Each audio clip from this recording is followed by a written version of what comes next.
Hello friends, good morning, नमस्कार। केम छो मजाમાં? આપણે શીખીએ છીએ નાના નાના 2-3-4 મિનિટના વિડીયોઝ દ્વારા જે બેઝિક્સ છે સ્પોકન ઇંગ્લિશનું એના થોડા કન્સેપ્ટ ક્લિયર કરીએ છીએ અને આ બેઝિક્સ તમારું ક્લિયર થાય અને પછી તમે એમાં થોડી પ્રેક્ટિસ ઉમેરી દો તો you can be able to speak in English quite fluently, but you need extreme practice. Basics બહુ સિમ્પલ હોય છે, થોડી પ્રેક્ટિસ એન્ડ તમને એવું લાગે કે અમે નથી કરી શકતા ઘરે, then come and join the class. અહીંયા અમે 5000થી વધારે સેન્ટેન્સીસ તો તમને અમે બોલાવીશું, અહીંયા બોલાવીશું, બરાબર. ક્લાસની અંદર તમે એટલા સેન્ટેન્સ બોલશો, તમારું ખાસ કરીને જે બોલવાની શરમ, ડર આ બધું દૂર થશે અને સાથે સાથે પ્રેક્ટિસ પણ ખૂબ થઈ જશે. ચલો આપણે આજે જોઈએ imperative sentence. Very important. Imperative સેન્ટેન્સને આપણે શું કહે છે? આજ્ઞાર્થ વાક્ય. સ્પોકન ઇંગ્લિશ માટે બહુ જ ઇમ્પોર્ટન્ટ આજ્ઞાર્થ વાક્ય, કારણ કે તમે દિવસના જે કન્વર્ઝેશન કરો છો, જે વાતચીત કરો છો, એમાં 70% આજ્ઞાર્થ વાક્યો જ હોય છે. કાં તો તમે કોઈને રિક્વેસ્ટ કરો છો, કાં તો કોઈને ઓર્ડર કરો છો. તો જ્યારે બી તમારે કોઈને રિક્વેસ્ટ કરવી હોય અથવા ઓર્ડર કરવો હોય, એ ભાઈ પાણી આપતો, છાપું લેતો આવો, પ્લીઝ મને જરા એક ફોર્મ આપશો, આવા જ વાક્યો હોવાના. તો જ્યારે બી તમારે કોઈને ખાસ કરીને કાં તો રિક્વેસ્ટ કરવી હોય, કાં તો ઓર્ડર કરવો હોય, ત્યારે આ પ્રકારના વાક્યો વપરાય છે. હું સિમ્પલ વાક્ય ને આ વાક્યમાં ફેરફાર કેવો છે? હું રાજકોટ જાઉં છું તો આઈ ગો ટુ રાજકોટ. એક આવું સિમ્પલ વાક્ય બને, બરાબર. હું રાજકોટ જાઉં છું, હું રોજ રાજકોટ જાઉં છું, I go to Rajkot daily. એક આવું સેન્ટેન્સ બને. ગ્રામરની ભાષામાં એને કહેવાય કે સબ્જેક્ટ અને વર્બ વાળું સેન્ટેન્સ બને. સબ્જેક્ટ આવે અને વર્બ આવે.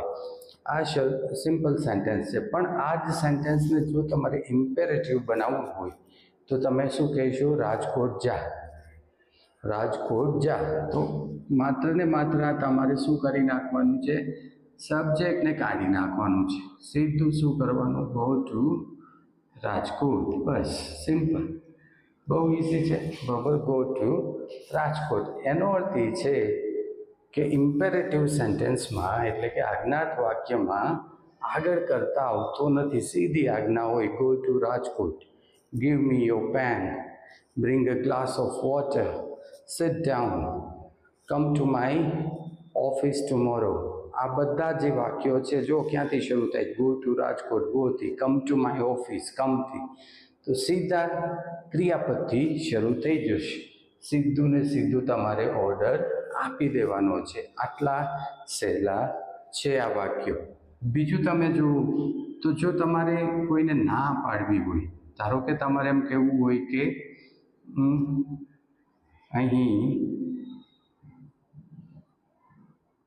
સ્મોકિંગ કરો નહીં, કોઈને ના પાડવી છે, બરોબર, આજ્ઞા આપવી છે. તો આ વાક્યો શેનાથી શરૂ થશે? ડોન્ટથી શરૂ થશે. આજ્ઞાત વાક્ય શેનાથી શરૂ થશે? ડોન્ટથી શરૂ થશે. Don't smoke here. આપણે શું શીખવાનું છે? જ્યારે કોઈને ના પાડવી હોય, don't come to my home tomorrow, કાલે તું મારા ઘરે ન આવતો. Don't sleep until you prepare your topic. તારો ટોપિક પૂરો ન થાય ત્યાં એની પહેલાં સૂતો નહીં, બરાબર. ડોન્ટથી શરૂ થશે. તો સિમ્પલ છે. આ વાક્યો કાં તો ક્રિયાપદથી શરૂ થશે અથવા તો નકાર હશે તો ડોન્ટથી શરૂ થશે. હવે જોઈએ એક બે વાક્યો, બરાબર, તો પછી તમને વધુ ખ્યાલ પડશે. ત્યાંથી બુક લાવવું. તમારે કોઈને કહેવું છે કે ત્યાંથી બુક લાવવું, તો સીધું જ તમારે કહી દેવાનું છે. લાવવું એટલે બ્રિંગ ધ બુક. અને ત્યાંથી માટે ફ્રોમ ધેર તમે કહી શકો. Bring the book from there. સીધું જ સીધું ક્યાંથી શરૂ થશે? અહીંથી. આમાં બે આજ્ઞાત વાક્ય છે, ચોકલેટ લો, રમવા જા. તો સીધું જ શું આવશે? લો.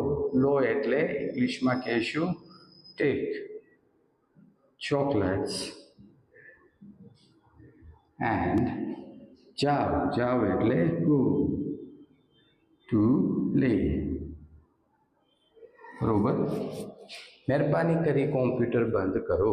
કોઈને કેવું હોય મહેરબાની કરીને, તો એક શબ્દ આપણે વાપરીએ છીએ પ્લીઝ.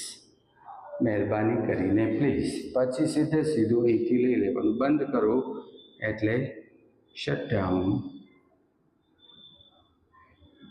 The computer.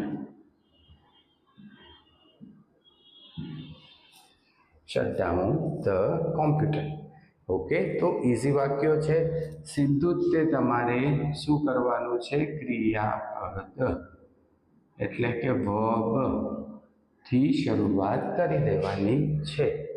નકાર હોય તો સીધું તે ડોન્ટ થી શરૂ કરવાનું છે. મહેરબાની કરીને હોય તો પ્લીઝ થી શરૂ કરવાનું છે. ચાલો થોડી પ્રેક્ટિસ તમને હું આપી દઉં આ વાક્યોની, કે જેથી કરીને તમે આ વાક્યો છે ઘરે કરી શકો. આ નાનકડો વિડીયો જોઈ અને તમને ખ્યાલ પડે. ચલો આ થોડીક પ્રેક્ટિસ છે. આ 10 વાક્યો છે. આનો એક ફરીથી સ્ક્રીનશોટ લઈ લો અને બોલવાની ટ્રાય કરજો, બનાવવાની ટ્રાય કરજો. તમારાથી કંઈ ન બને, તમને એમ થાય કે કંઈ પ્રોબ્લેમ થાય છે, તો નીચે કોમેન્ટ્સમાં પણ મૂકી શકો. અમે આપનો જવાબ જરૂરથી આપીશું. ઓકે, આ કેવા વાક્યો છે? બધા હકાર વાક્ય છે. અને હજી પણ એક જોઈએ તો આ એક સ્ક્રીનશોટ બીજો લઈ લો કે જેમાં બધા નકાર વાક્યો છે. તો ઓકે ફ્રેન્ડ્સ, તો આ છે ઇમ્પેરેટિવ સેન્ટેન્સ. તો very important topic for spoken English. Imperative sentence is, if you start to use this kind of sentences in your speech, your personality will be changed. ફરીથી હું કહું છું કે this language is very very very important for you. So please join the classes. તમે દૂર હો તો વિડીયોઝથી તૈયારી કરો, but if you are quite close to our classes, please join us. 1 મહિનો 2 મહિનો આવો. અને the most important thing is that practice. Practice અહીંયા તમને ખૂબ જ મળશે, કારણ કે અહીંયા ગ્રુપ હશે, બધા ઇંગ્લિશ બોલતા હશે, એની સાથે તમે વાતો કરી શકશો, અહીંયા આવી શકશો અને તમારો ફિયર, ડર દૂર કરી શકશો. Okay, have a good day. Thank you.